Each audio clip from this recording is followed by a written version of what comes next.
Et c'est l'objet de notre culte de ce matin. Je vous invite à courber nos têtes, on va demander la bénédiction de notre message.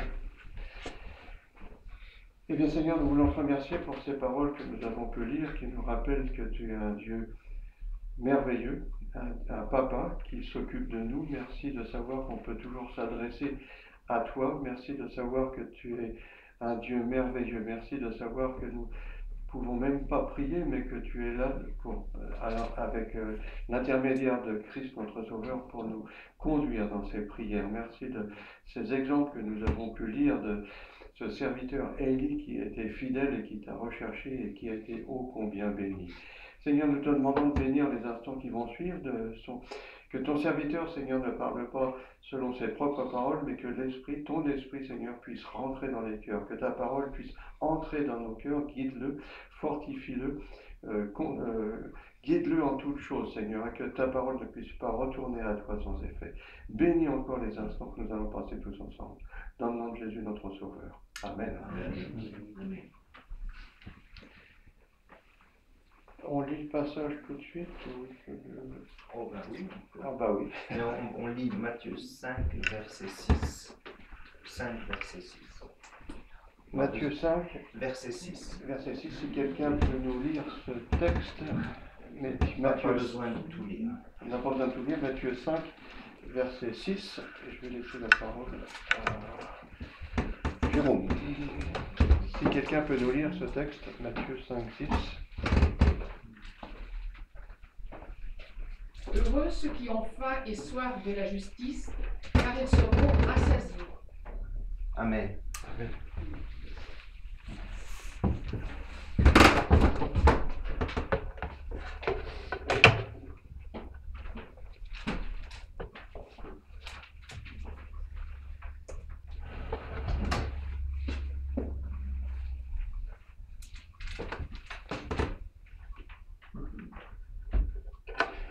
Alors, merci d'avoir introduit ce message, effectivement, par la lecture d'aujourd'hui.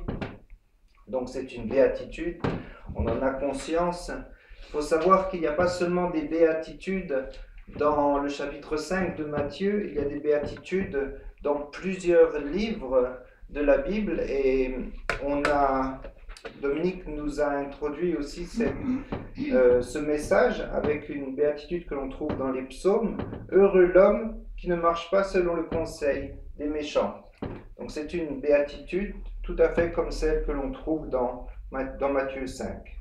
C'est une promesse de Dieu si nous agissons comme il attend qu'on le fasse. Alors rappelons-nous où nous en sommes dans ce texte de Matthieu, du chapitre 5 de Matthieu. Jésus est celui vers qui toutes ces déclarations dont on a parlé, que l'on appelle les béatitudes, sont dirigées, nous invitant ainsi dans sa vie qui est celle de l'homme heureux, de l'homme béni, décrit par les béatitudes, mais voulant aussi corriger notre façon de penser en nous donnant la norme pour entrer dans son royaume. Si ces béatitudes sont autant pour maintenant que pour plus tard, la vérité est que ces 4 premières déclarations que nous avons étudiées et auxquelles nous continuons à réfléchir ce matin définissent la porte étroite de ce royaume. Alors, nous sommes aujourd'hui dans Matthieu 5 au verset 6 et le titre de ce message est « Une fin bénie pour des âmes affamées ». Je ne suis pas sûr de m'être jamais senti béni lorsque j'ai faim. Mais nous parlons ici de faim spirituelle et non de faim physique. Le grand roi du ciel annonce son royaume dans le cœur des hommes. Ces 4 premières béatitudes définissent qui sont les citoyens de ce royaume. Reconnaître que notre esprit est en faillite spirituelle, le fait que cela nous afflige et nous humilie devant Dieu pour cette raison, ce sont les marques de ceux qui passent par la porte étroite du royaume. Ces 4 béatitudes marquent aussi la façon dont nous vivons dans ce royaume. Il y a donc un accomplissement initial, tout autant qu'un accomplissement qui est en cours de route, et le royaume de Dieu avance vraiment lorsque les chrétiens voient se développer ces béatitudes dans leur vie. Vivre ces béatitudes, c'est une façon de faire avancer le royaume de Dieu sur terre. Alors, voici le verset qui nous intéresse ce matin. « Heureux ceux qui ont faim et soif de la justice, car ils seront rassasiés. » Le mot grec utilisé pour justice, ici est le même mot que celui qui est utilisé pour droiture. Donc, il y a des versions qui disent « Heureux ceux qui ont faim et soif de la droiture, car ils seront rassasiés. » C'est notamment le cas pour les Bibles en anglais. À part cela, je n'ai pas trouvé de version différente. Comme il y a 2 semaines, on a vu qu'il y avait 3-4 versions différentes de la même béatitude, à part celle de la Bible en français courant qui nous dit « Heureux ceux qui ont faim et soif de vivre comme Dieu le demande, car Dieu exaucera leurs désirs. » Et j'ai un léger a priori concernant la Bible en français courant. Je trouve qu'elle ne rend pas justice au texte original. Je suis convaincu de ce que l'on appelle la perspécuité de la parole. C'est un mot un peu compliqué, mais la perspécuité de la parole, ça veut dire que la Bible est... Tout le monde, toute personne qui lit la Bible, peu importe la version qu'il lit, aura les éléments nécessaires pour son salut. Peu importe son niveau même intellectuel, je dirais, n'importe qui lit une Bible et qui cherche le salut trouve les éléments nécessaires pour être sauvé. C'est ce qu'on appelle la perspécuité de la Bible, la simplicité de la Bible. Après, on peut faire des études pour apprendre les choses plus compliquées. Mais, heureux ceux qui ont faim et soif de vivre comme Dieu le demande. Dieu nous demande aussi d'être patient. Dieu nous demande d'être saint. Dieu nous demande d'être honnête. Mais aujourd'hui, nous parlons particulièrement de justice. Alors on perd un petit peu de cette spécificité de la bénédiction en elle-même. Je ne vois pas forcément le but de simplifier le texte à un tel point qu'on en perd le sens. Comme nous avons pu le remarquer avec la première béatitude, cette 4e béatitude exprime aussi un besoin terrestre. C'est un besoin terrestre qui est utilisé pour atteindre un besoin spirituel. La faim et la soif sont vraiment des besoins primaires. Dans ce monde moderne, je dirais qu'il s'agit de besoins que nous avons presque oubliés, mangeant chaque jour à notre faim. Oubliant, comme je le dis parfois, que nous mangeons pas car nous avons faim, mais nous mangeons pour éviter d'avoir faim. Et cela n'est certainement pas une bonne habitude. À l'époque de Jésus, les gens savaient quelque chose de cette faim et de cette soif et de la façon dont le corps est suppliant pour ce qui lui manque et qu'il ne peut se fournir lui-même. Le mot faim qui est employé ici est un mot grec. Le mot grec littéralement signifie affamé. Cette faim est dirigée vers quelque chose qui est en dehors de nous et que nous ne pouvons nous procurer nous-mêmes, mais dont nous avons désespérément besoin. Rien d'autre ne peut satisfaire cette faim.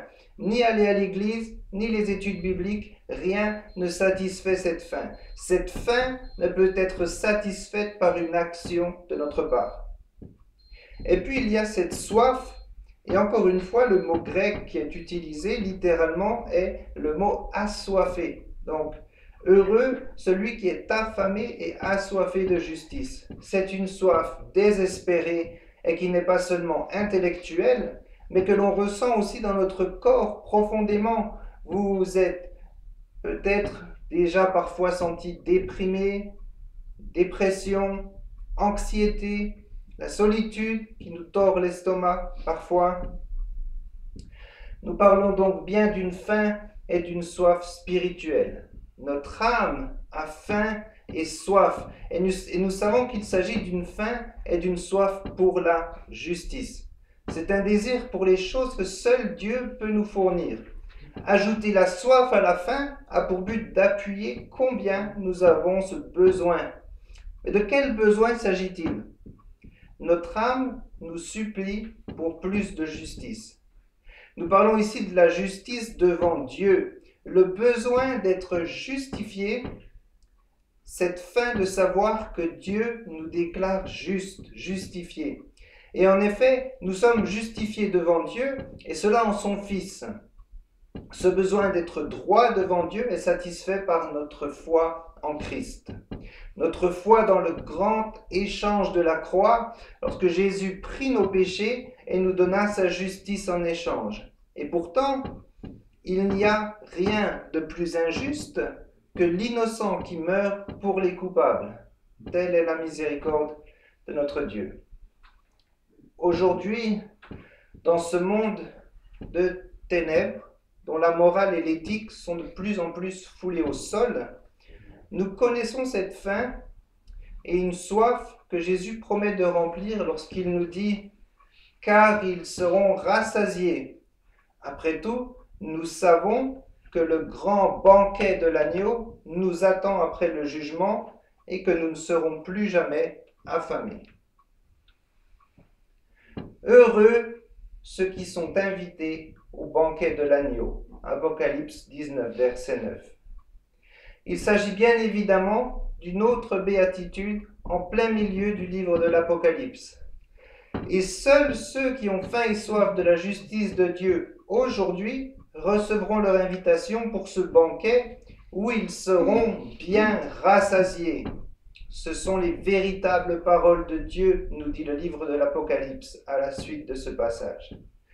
Nous sommes rassasiés tant par la justice de Dieu qui nous fut imputée à la croix, comme je l'ai dit, ce grand échange, et cela pour l'entrée dans le royaume, que par la droiture du Saint-Esprit qui a commencé à travailler en nous, nous transformant à la ressemblance de Jésus jour après jour et dont le travail sera enfin complété un jour, le jour de la résurrection des morts, dans nos corps de gloire.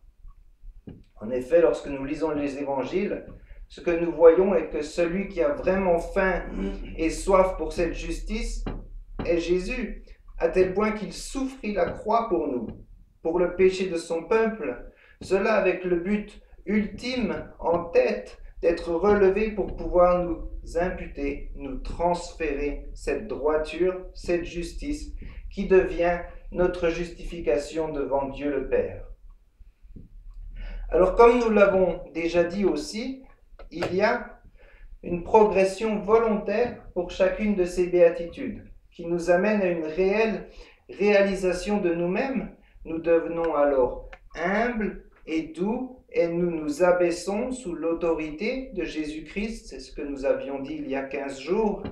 Maintenant au verset 6, cette quatrième béatitude nous amène plus loin, nous disant que nous devons avoir faim pour cette justice, cette droiture que nous ne possédons pas. Le seul pouvant nous donner cette justice étant le Seigneur Jésus-Christ lui-même. Ainsi, il est dit, heureux ceux qui ont faim et soif de la justice. Dans la foi qui sauve, il y a ce profond désir, cette aspiration à la droiture, de pouvoir se tenir droit devant Dieu par cette justice que seul Dieu peut nous imputer. Il nous donne cette droiture par la justification dont l'apôtre Paul, si vous voulez étendre un petit peu ce message, vous pouvez lire Romains 3 à 5 ou encore Galates 2. Dans des passages où l'apôtre Paul décrit cette justification.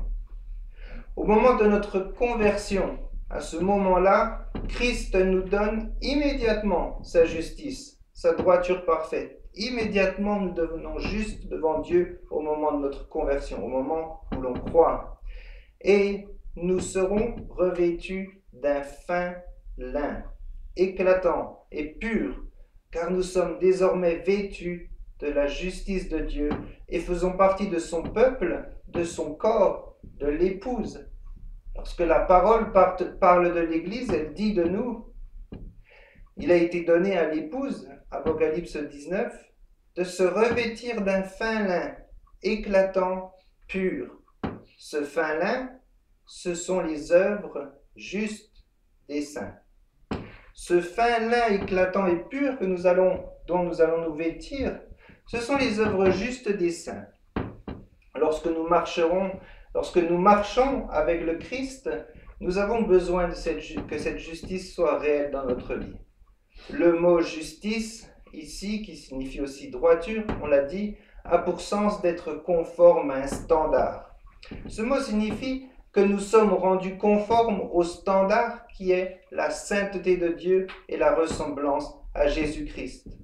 Alors que nous grandissons en tant que chrétiens, nous devons avoir cette faim et soif d'être comme le Christ, d'être saint.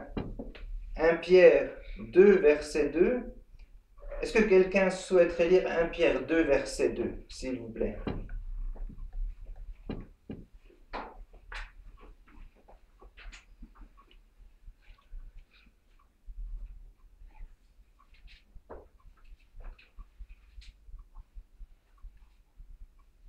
Désirez comme des enfants nouveau-nés le lait spirituel et pur, afin que par lui vous croissiez pour le salut.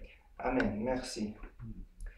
Afin que par lui vous croissiez pour le salut. En termes simples, le mot justice ou droiture signifie une conformité à un standard. Et nous devons désirer ce lait spirituel et pur pour pouvoir croître, atteindre ce standard. Nous l'avons vu, ce standard pour nous est la parfaite sainteté de Dieu. Et il n'y a seulement qu'une seule chose qui puisse nous satisfaire, c'est lorsque Dieu est satisfait. Et Dieu ne veut que nous ayons une justice, et Dieu veut que nous ayons une justice parfaite dans notre vie. Maintenant, est-ce que quelqu'un pourrait lire Matthieu 5, verset 20, s'il vous plaît?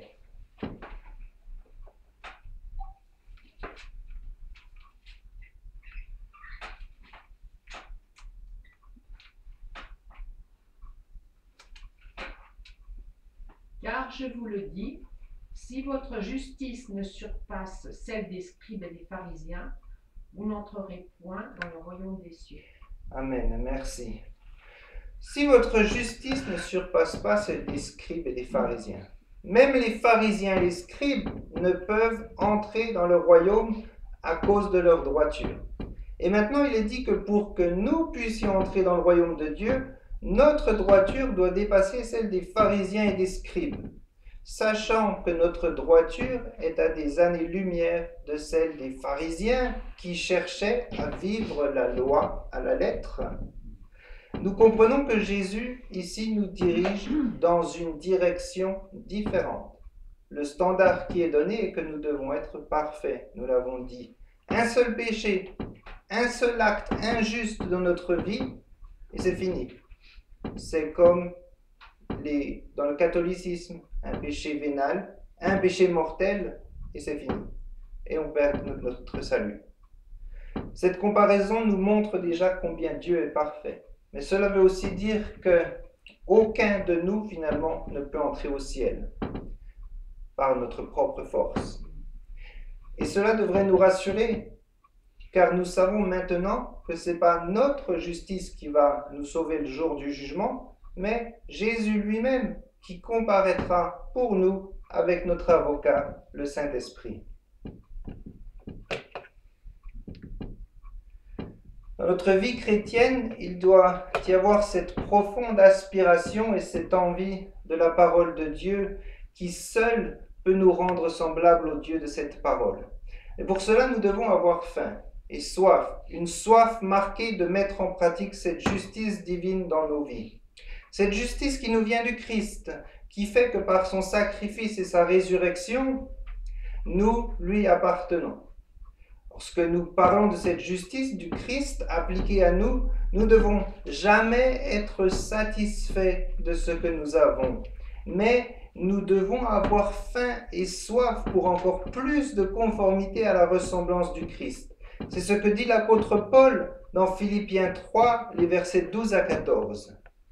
Ce n'est pas que j'ai déjà remporté le prix. L'apôtre Paul, c'est l'apôtre Paul. Il n'a pas encore remporté le prix. ou que j'ai atteint la perfection. L'apôtre Paul dit, ce n'est pas que j'ai déjà atteint la perfection, mais je cours pour tâcher de le saisir. Puisque moi aussi j'ai été saisi par Jésus-Christ, par sa justice à la croix. Frère, je ne pense pas l'avoir saisi, mais je fais une chose, oubliant ce qui est en arrière et me portant vers ce qui est en avant, je cours vers le but pour remporter le prix de la vocation céleste de Dieu en Jésus-Christ. Nous sommes dans la même course dont parle l'apôtre Paul. Nous voulons avancer car nous n'avons pas encore atteint le but. C'est pour cela que nous devons courir pour tâcher de saisir ce but. Nous ne pouvons pas être satisfaits avec ce que nous avons maintenant. Sinon, nous nous arrêterions de courir, nous nous arrêterions d'avancer. Ce n'est pas que j'ai déjà remporté le prix. Non, il faut en vouloir plus, vouloir aller plus loin, avoir soif et faim, avoir envie de remporter cette course de la vocation céleste. Et tout cela a un sens, car Jésus nous le promet, si nous ne nous arrêtons pas, nous serons rassasiés. Mais ce ne sera pas le cas dans ce monde-ci. Ici, nous ne serons jamais rassasiés, même dans notre vie chrétienne, si nous sommes complaisants simplement au point où nous en sommes spirituellement avec le Seigneur aujourd'hui. Si nous voulons vraiment être satisfaits, ce qui signifie être remplis de contentement au maximum, si nous voulons vraiment être satisfaits et remplis de contentement, nous devons constamment avoir faim et soif de cette justice de Dieu qui nous rend de plus en plus comme Jésus. C'est un paradoxe. Nous avons faim et soif, et c'est cette faim et cette soif qui, finalement, pour l'instant, nous contente. Quiconque s'intéresse à la culture française est sûrement d'accord pour dire que notre société est en grande partie motivée par la concurrence. Bien qu'il y ait toujours des forces au pouvoir qui veulent éliminer la concurrence et la réussite économique fondée sur le mérite, la réussite scolaire, par exemple, une des tendances en ce moment, c'est de vouloir supprimer les notes à l'école et les classements scolaires et noter avec des couleurs, des choses comme ça. Il n'en demeure pas moins que la concurrence a été un net avantage pour notre pays. Plus la concurrence est grande, plus les entreprises travaillent dur pour produire des produits, des biens et des services bien conçus. Plus l'adversaire est fort sur le terrain de jeu, plus la réussite est grande lorsque son équipe favorite remporte la partie de foot. La concurrence est présente dans toutes les sociétés et cultures. L'établissement d'objectifs et la recherche de la qualité semblent être des efforts intrinsèquement humains. Nous pourrions même dire que la poursuite de l'excellence est une preuve que nous sommes créés à l'image de Dieu, étant faits pour refléter ce qui est excellent. Nous développons une passion pour les fins nobles. Nous avons l'envie de devenir des témoignages vivants de l'excellence et de la perfection du Christ. Ainsi, Jésus nous dit au verset 48 de ce chapitre 5 que nous lisons ce matin, chapitre 5, nous sommes au verset 6, donc 42 versets plus loin, « Soyez donc parfaits comme votre Père céleste est parfait. » Nous l'avons dit, cette norme ne peut qu'être atteinte par le sacrifice miséricordieux de Jésus. Ce passage d'aujourd'hui parle positivement de la faim et soif de justice. Cette faim et cette soif est spécifiquement recommandée pour nous. Jésus choisit ces mots avec soin. La faim et la soif sont de puissantes impulsions physiques, des impulsions qui nous poussent à atteindre ce qui est nécessaire à notre vie, à savoir manger et boire. Christ veut que nous comprenions que la justice de Dieu est également nécessaire à notre survie. Sans la poursuite passionnée de la justice de Dieu, nous ne pouvons espérer hériter la vie éternelle. Mais si nous poursuivons cette justice correctement, Jésus nous dit que nous serons satisfaits. La faim et la soif de la justice résultent en deux choses. Premièrement, en recherchant la justice, nous voyons à quel point nous sommes loin du but et nous désespérons de notre capacité à être agréables aux yeux de Dieu. Nous ne pouvons alors uniquement que nous reposer sur la justice parfaite du Christ pour le salut. Deuxièmement, étant été justifiés par la grâce seule, par la foi seule, en Christ seul, nous avons maintenant également reçu le désir de suivre la loi parfaite de Dieu. Dominique nous l'a dit ce matin. Avec notre nouvel amour pour Jésus, nous commençons à suivre ses commandements et cherchons à faire mourir notre péché.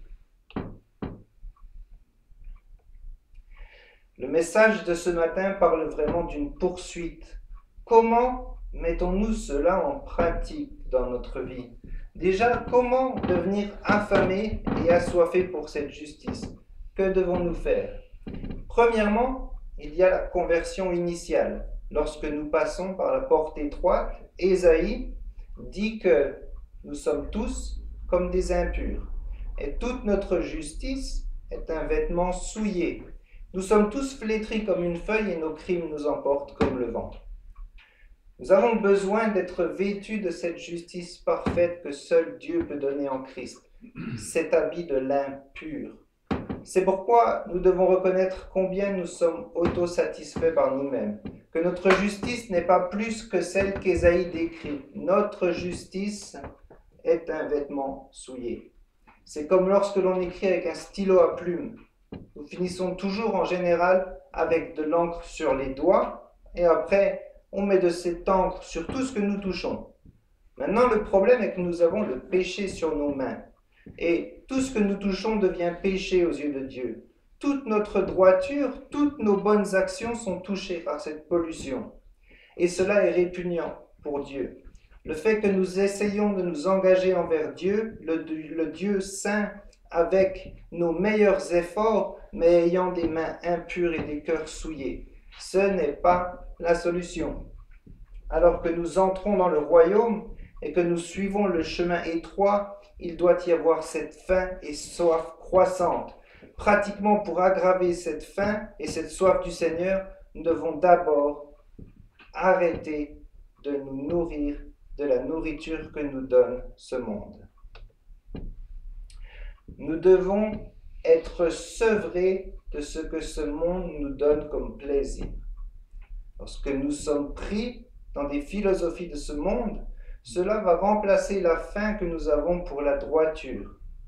Nous devons constamment nous vider de ces choses, de la pensée erronée qui vient de ce monde.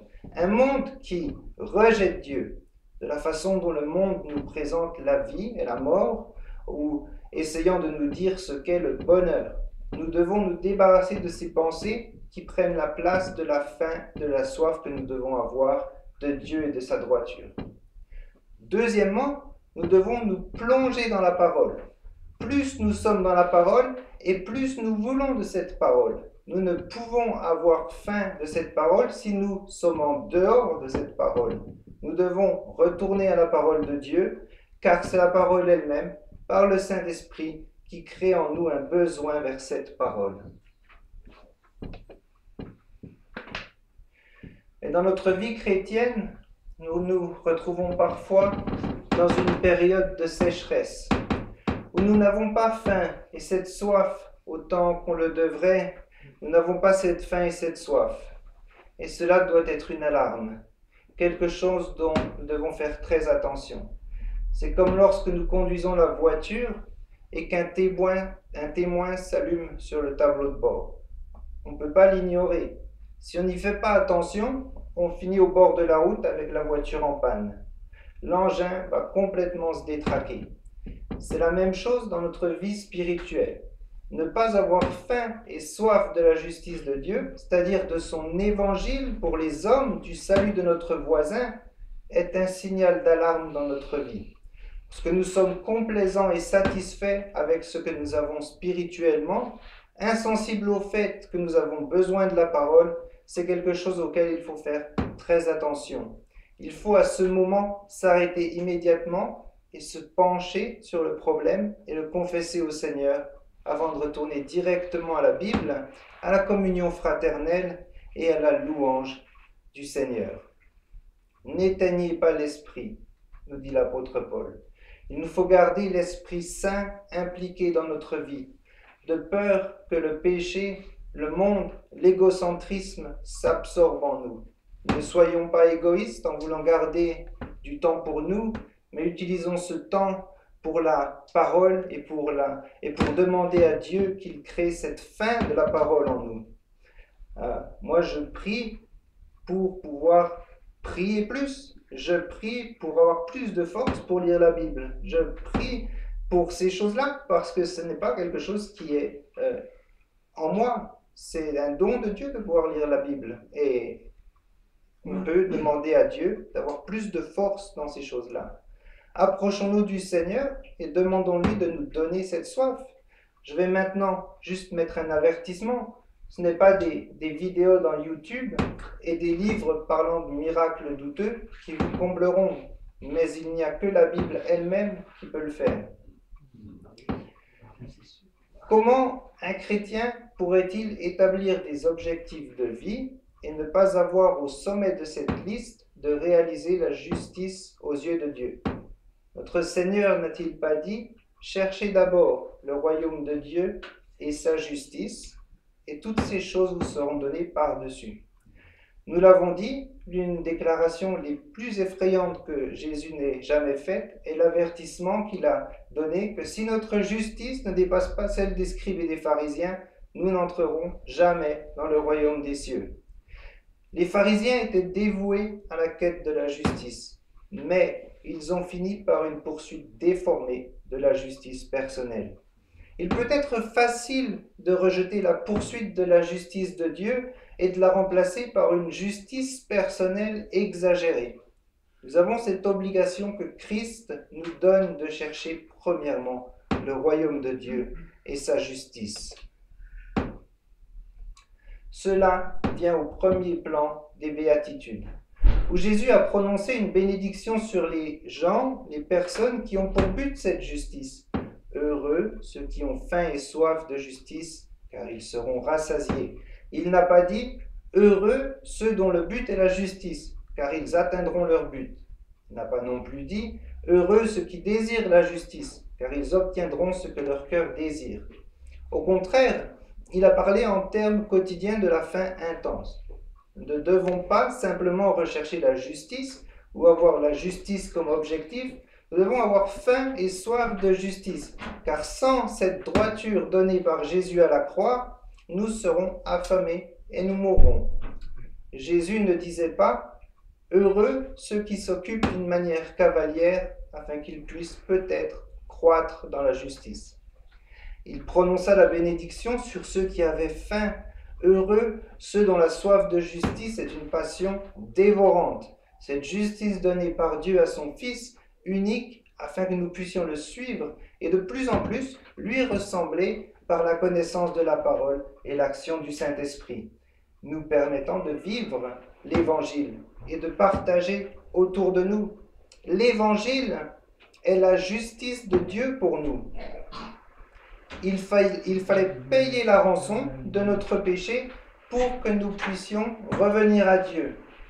Partager cet Évangile est l'acte d'amour pour notre prochain que Dieu attend de nous. Certaines personnes vous diront « Comment est-ce que tu peux dire ça de moi, de ce que je fais? Comment peux-tu être si méchant ?» Mais c'est faux. La plus belle chose que l'on puisse faire, le plus beau cadeau qu'on puisse faire à quelqu'un, c'est de partager l'Évangile et lui dire où est son erreur, même si la personne risque de réagir d'une façon contraire à ce qu'elle devrait. Ne pas partager cet évangile est injuste, égoïste et ingrat. Lorsque nous nous agrippons à notre péché, nous ne sommes plus en mesure de partager cette bonne nouvelle. En conclusion, avoir faim de justice, c'est aspirer au règne de Dieu dans notre vie, car nous sommes appelés à donner la priorité à son royaume et à sa justice, et le reste nous sera donné ensuite, car c'est ce qui est juste pour nous et pour notre prochain. Ce n'est que lorsque Dieu règne dans nos vies que nous pouvons être réconciliés avec nous-mêmes et aimer notre prochain. Cette fin nous amène à déraciner notre péché par la puissance du Saint-Esprit et à devenir davantage comme Jésus. C'est ce que l'on appelle la sanctification. Mais, puisque notre quête de justice échoue toujours, nous avons besoin de la justice du Christ, accordée lorsque nous croyons en lui. C'est ce que l'on appelle la justification. Vous avez entendu deux termes qui sont extrêmement importants et qui peuvent vous aider à comprendre la lettre aux Romains, par exemple, quand Paul parle de sanctification ou de justification. La justification confère la justice légale. Nous sommes rendus justes par le Christ, de sorte que le dernier jour, les croyants peuvent se tenir devant Dieu le juge. La justification efface tout péché et toute culpabilité, quel que soit notre niveau de sanctification. Nous travaillons à notre sanctification, nous battons nos péchés. Certains y arrivent mieux que d'autres, mais aucun de nous n'arrivera parfait devant Dieu le jour du jugement. Quel que soit notre niveau de sanctification et de réussite dans notre combat contre le péché, nous sommes justifiés, nous sommes sauvés. Je souhaite que nous fassions constamment l'expérience de la faim et de la soif, de devenir de plus en plus comme Jésus, car c'est ainsi que nous serons satisfaits. C'est lorsque nous sommes complaisants, tièdes, indifférents parfois, que nous devenons insatisfaits. La vie de Jésus illustre le genre de passion pour la justice que tout le peuple de Dieu doit imiter. Jésus a dit que sa nourriture était de faire la volonté de Dieu. Pour le Christ, sa survie même dépendait de l'obéissance à son Père. Il en est de même pour nous. Notre survie éternelle dépend de l'obéissance au commandement de Jésus, de se repentir, de croire en l'Évangile. Nous vivons ce commandement en nous repentant et en partageant le don gratuit de la vie éternelle au travers du témoignage que nous donnons à notre prochain, amenant le royaume de Dieu au travers de sa parole et de nos vies transformées par cette parole. La soif de justice conduit les disciples à promouvoir l'Évangile dans chaque domaine de notre vie. De plus, nous regardons vers le jour du retour de Jésus. Quand il rétablira la création, Satan sera renversé et la justice de Dieu couvrira la terre. Pour terminer, il existe un sermon de Charles Spurgeon qui s'appelle « La gorgée qui satisfait ». Une seule gorgée et vous n'aurez plus jamais soif pour le reste de votre vie. L'eau de ce monde, il faut toujours y revenir pour essayer d'être satisfait. On veut une promotion, on veut une maison plus grande, une nouvelle voiture, plus d'autorité, plus de respect, sans jamais être satisfait. Comme un rat dans une roue qui tourne sur elle-même. Mais de cette eau, une seule gorgée, et on est satisfait pour toujours. Et uniquement ceux qui ont faim et soif de Dieu seront rassasiés en lui. Imaginez-vous vivre dans ce monde sans jamais atteindre la vraie nourriture, errer, affamé, sans le pain et sans l'eau de vie. Cela explique le comportement de ce qui se passe dehors, des personnes affamées qui vivent sans le pain de vie et sans l'eau de vie. Le mot « seront » est une garantie irrévocable du roi régnant sur son royaume, que si l'on ne prend qu'une gorgée de cette eau de vie qui descend du trône de Dieu, ou bien que l'on croque qu'une seule fois dans le pain de vie, si l'on ne fait qu'un seul pas entrant dans ce royaume, nous serons rassasiés pour toujours. L'eau de vie est le pain de la vie. L'eau de vie est le pain de la vie. Est-ce que vous commencez maintenant à distinguer le repas de l'agneau que nous voulons annoncer par la scène d'une façon fidèle? Le jour du retour sera le jour de notre immortalité dans la gloire de notre Sauveur. Ésaïe nous dit « Venez, vous tous qui avez soif, venez aux eaux. Et vous qui n'avez pas d'argent, venez acheter et manger. Vous vous délecterez des mets les plus riches. Car Jésus déclare « Celui qui vient à moi n'aura pas faim, et celui qui croit en moi n'aura jamais soif. » Ah, je vous invite à prier.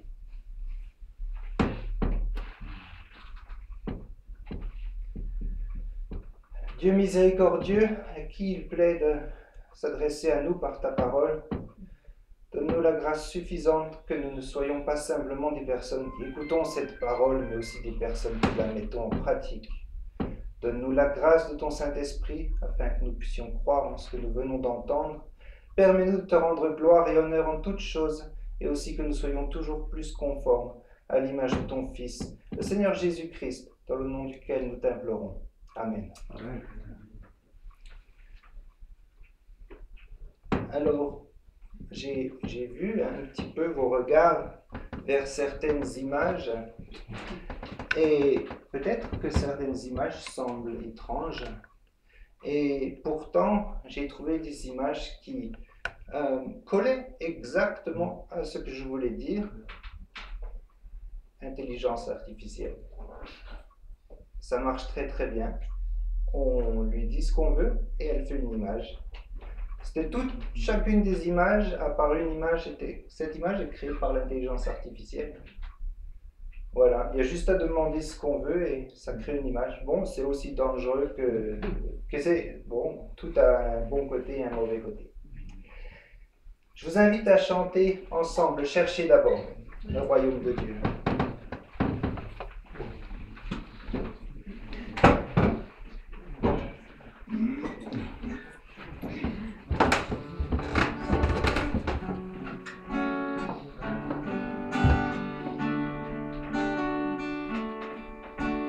Cherchez d'abord le royaume de Dieu et sa justice,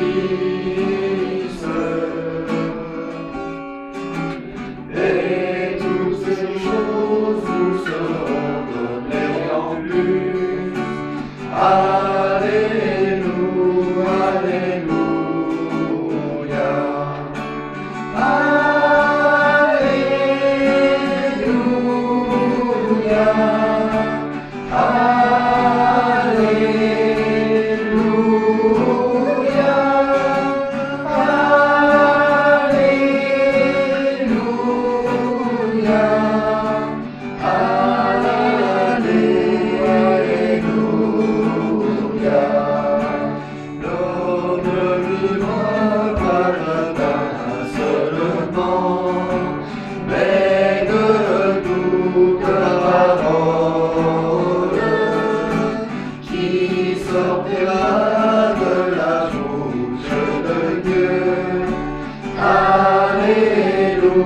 Alléluia.